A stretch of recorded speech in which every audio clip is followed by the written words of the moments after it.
ሚያዝያ 14 ቀን 2018 ሰሜ ላጣው የቀለም ብሶት ስልጣንም እናንተም ስለምታልፉ ትኩረት ስጡት።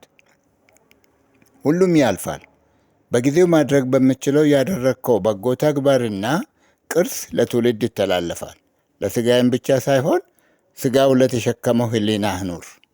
እጅግ ያንገበገበኝ በቀለም የሚታዩ ከፍተኛ ብሶቶች በሌሎች አካባቢዎች ቢኖሩም የቀለም ግን ድግግሞሹና ስፋቱ ዜጎች መሸከም ያልቻሉ፣ እኔም አቅም ሀብትና ስልጣን ስለሌለኝ ምናልባትም አምላክን የሚፈሩ ካላችሁ ብዬ አቤት ለማለት ነው።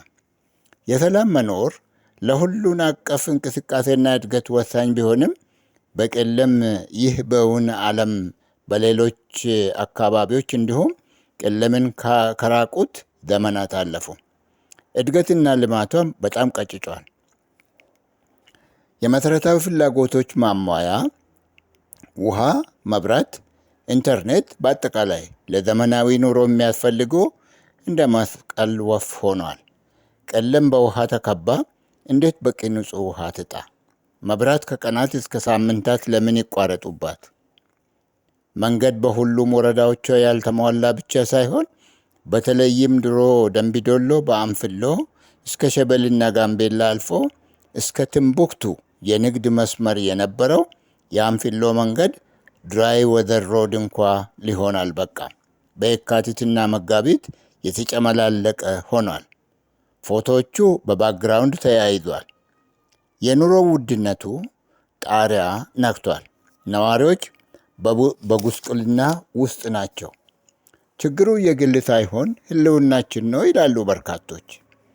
አንዳንድ የሚለጠፉ መልእክቶች ላይ ስለ ቀለም ገዢዎች የአስተዳደር ብቃት በጭንቀት ለህዝቡ አስበው በብቃት እየመሩ ነው ብሎ ሲመሰክሩ አይቻለሁ። ለህዝቡ የሚጨነቅ አገዛዝ የተሳለጠ ኢንፍራስትራክቸር፣ መንገድ፣ ውሃ፣ መብራት በማሟላት በቂ የመሰረታዊ ፍላጎቶች ምርት ሙዝ ብቻ ሳይሆን የሰብል ዝርያ በብዛት ተመርቶ ከፍላጎቶች በላይ አቅርቦት እንዲኖር በማድረግ ጠግቦ የሚያድር ሰላም፣ ጤናና በደስታ የሚኖር ዜጋን መፍጠርና መምራት ነው። የክልሉን የከርሰ ምድርና ገጸ ምድር ሀብቶች ለተለያዩ ልማቶች ማዋል አግሮ ኢንዱስትሪ ማስፋፋት ነው።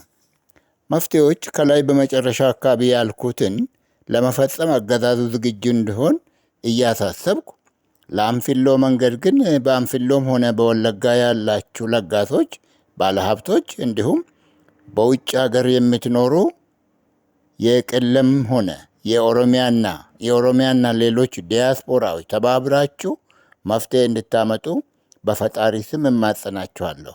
ዘሪሁን ከጋረማው